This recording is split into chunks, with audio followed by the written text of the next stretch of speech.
প্রথমে ছিল হলো আরএস, এই এসএ এবং আরএস। কুষ্টিয়া পোড়াদহ স্টেশন সংলগ্ন ময়নাগাড়ি রেলগেট সংলগ্ন রেলের ১২ একর জলাশয় জমি ভরাটে দখল চেষ্টা, স্টে অর্ডার অমান্য, সাইনবোর্ড উপরে ফেলার অভিযোগে উত্তপ্ত পরিস্থিতি। ডিভিশনাল স্টেট অফিসার নুরুজ্জামানকে ঘিরে বিতর্ক, প্রশাসনের ভূমিকা নিয়ে প্রশ্ন, আদালতের নির্দেশনা উপেক্ষার অভিযোগে ক্ষুব্ধ এলাকাবাসী। কুষ্টিয়া জেলা প্রতিনিধি। কুষ্টিয়ার মিরপুর উপজেলার পোড়াদহ রেল স্টেশন সংলগ্ন ময়নাগাড়ি রেলগেট এলাকায় প্রায় ১২ একর বাংলাদেশ রেলওয়ের জমি দখলকে কেন্দ্র করে তীব্র উত্তেজনা, উদ্বেগ ও প্রশ্নের সৃষ্টি হয়েছে। আদালতের স্থিতাবস্থা, স্টে অর্ডার বহাল থাকা সত্ত্বেও প্রকাশ্যে বালু ফেলে জমি ভরাট, ঘের নির্মাণ এবং স্থাপনা তৈরির অভিযোগ উঠেছে। এমনকি প্রশাসনের স্থাপন করা সাইনবোর্ড উপরে ফেলার ঘটনাও সামনে এসেছে, যা পুরো বিষয়টিকে নতুন মাত্রা দিয়েছে। স্থানীয়দের অভিযোগ, রেলওয়ের ডিভিশনাল স্টেট অফিসার নুরুজ্জামানের প্রভাব ও প্রত্যক্ষ তদবিরেই সামাদ, মাসুদ, আহমেদ, শিবলু, লিটন সহ দখলকারীরা নির্ভয়ে কার্যক্রম চালিয়ে যাচ্ছে।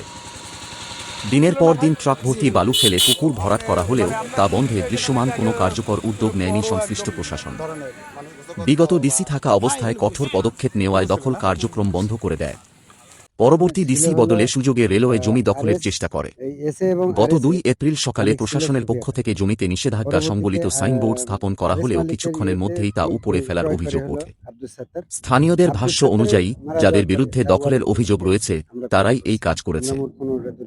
এতে প্রশাসনিক নির্দেশনার কার্যকারিতা নিয়েই প্রশ্ন উঠেছে। এদিকে মিরপুরের সহকারী কমিশনার ভূমি ঈশিতা আক্তারের বিরুদ্ধে সহযোগিতার অভিযোগ উঠলেও তিনি তা অস্বীকার করে জানিয়েছেন, বাংলাদেশ রেলওয়ের সম্পত্তি নিয়ে আমার সরাসরি করণীয় নেই।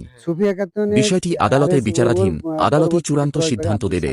তবে তার এই বক্তব্য প্রশাসনের দায়িত্ব এড়িয়ে যাওয়ার ইঙ্গিত দিচ্ছে বলে মনে করছেন স্থানীয়রা। জানা যায়, কুষ্টিয়ার মিরপুর সিভিল জজ আদালতে বাংলাদেশ রেলওয়ের পশ্চিমাঞ্চল কর্তৃপক্ষ জমির মালিকানা নির্ধারণে একটি সত্যপ্রচার মামলা দায়ের করেছে। মামলায় উল্লেখ করা হয়েছে, কাঠদহ মৌজার প্রায় ১২ একর জমি ঐতিহাসিকভাবে রেলওয়ের মালিকানাধীন হলেও ভুল রেকর্ডের মাধ্যমে পূর্বের মালিক অর্থাৎ আব্দুল সাত্তার এই জমিটাকে পুকুরে আকার নিয়েছিল, এক পাশে পাড় বেঁধে পুকুরে আকার নিয়েছিল। কিন্তু আমরা এখন বিভিন্ন ভাবে এই জায়গাটা ভরাট করছেন আপনি, এখন আমরা ভরাট করছি এই কারণে মাছ আবাদ করতে গেলে আমাদের বিভিন্ন ভাবে লস হচ্ছে।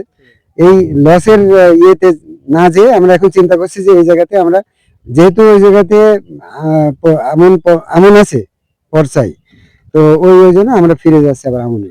এগুলো আমাদের এসিল্যান্ড স্যার এখানে এসেছিল, ইউনো স্যার এসেছিল, তো তারা আমাদের কাগজপত্র দলিল আমাদের সব নিউট্রিশন কমপ্লিট, কাগজপত্র সবকিছু। না, তারা কোনো বাধা দেয়নি। তারা দেখে আমাদের কাগজপত্র দেখে তারা জিজ্ঞেস করছে আপনারা আমনে কেন ফিরে যাচ্ছেন।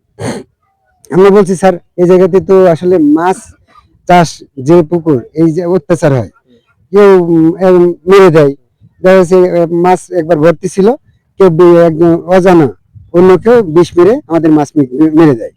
যার কারণে আমরা কি করছি, আমরা এটাতে চিন্তা করছি আমাদের লস হবে এই আশঙ্কায় বিভিন্ন ভাবে হয়রানি হচ্ছে। লাল ফ্ল্যাগের বিষয়টা হচ্ছে যে এই জমিটা না, মানে রেল থেকে যে ম্যাপ আছে আরএস ম্যাপ, ওই ম্যাপ ধরে তারা মাপ দেওয়ার পরে যে পর্যন্ত মোটামুটি যায় আমাদের জমির, মানে এটাকে বলে হলো সীমানা, তো ওই পর্যন্ত যাওয়ার পরে ওটা কিছুটা পুকুরের ভিতরে চলে যায়। ভিতরে যাওয়ার পরে ওরা ওই পর্যন্ত লাল ফ্ল্যাগ দিয়ে যায়। না, এখন কাজ আপাতত বন্ধ আছে। আর লাল ফ্ল্যাগের কথাটা বলি, লাল ফ্ল্যাগটা ওটা দিয়ে যাওয়ার পরে আমাদের ইউনো স্যার এসেছিল, ইউনো স্যার বললো যে আপনারা লাল ফ্ল্যাগের ভিতরে আপনাদের জায়গায় থাকেন, ভরাট কার্যক্রম করতে পারেন, কিন্তু যদি আমনে ফিরে যান তাহলে আমাদের কোনো বাধা নাই। তারা কাগজপত্র দেখে সবকিছু দেখে বলে গেছে। এমন এসিল্যান্ড স্যারও একই কথা বলেছে, আমাদের কোনো সমস্যা নেই, যেহেতু এটা আমন আর পুকুর তো না, তো আমন যেহেতু আছে আমনে আমরা ফিরে যাচ্ছি।